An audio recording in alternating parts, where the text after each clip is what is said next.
म सानो 13-12 वर्षको उमेरमा म त्यहाँ पुगे मेरो साथीद्वारा।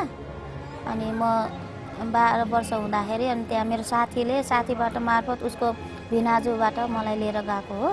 We're sitting here in the beautiful mountains of Kathmandu, Nepal, but it's in areas like this where little girls and children are at risk of being kidnapped and sold into human trafficking. And their families are uneducated and impoverished, and they have no idea when the traffickers come through, offering them jobs and hope and opportunity. सुरुमा त्यो ठाउँमा पुगेको मलाई थाहा थिएन। अनि कस्तो ठाउँ अनि धेरै दिदीबहिनीहरू त्यो पर्दाभित्र गएको निस्केको देख्थे, तर के हो भने मलाई थाहा भएन।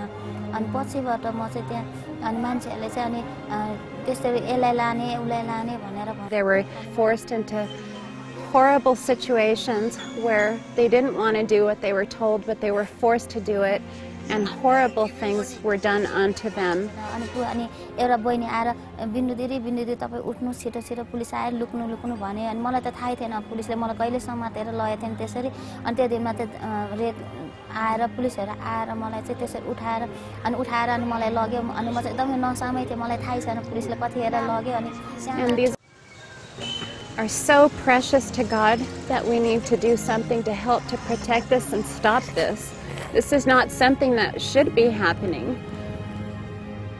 अनि त्यो संस्थाबाट चाहिँ अनि मलाई त्यो संस्थाबाट पुलिसले समातेर 2-3 महिनासम्म त्यो संस्थामा राखेर अलिकति धेरै कुराहरू सिकाएर अनि त्यहाँबाट चाहिँ मलाई चाहिँ नेपालमा चाहिँ अनि पठाइदिएको हो। Even once they're rescued and they come back out, if they don't have the education and they don't have opportunity, they're at risk of being trafficked again and going back into the brothels and back into these lives full of horror. But together we can help to change this. Together we can provide education. Together we can provide the skills training and the job opportunities.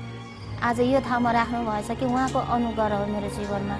अनि यो परेसाले गर्दाखेरि आज यो संस्थामा मैले यति काम गर्न पाएको छु कि धेरै आशिष जीवनमा धेरै कुरा सिक्ने मौका नि पाएको छु र सिकेको पनि छु।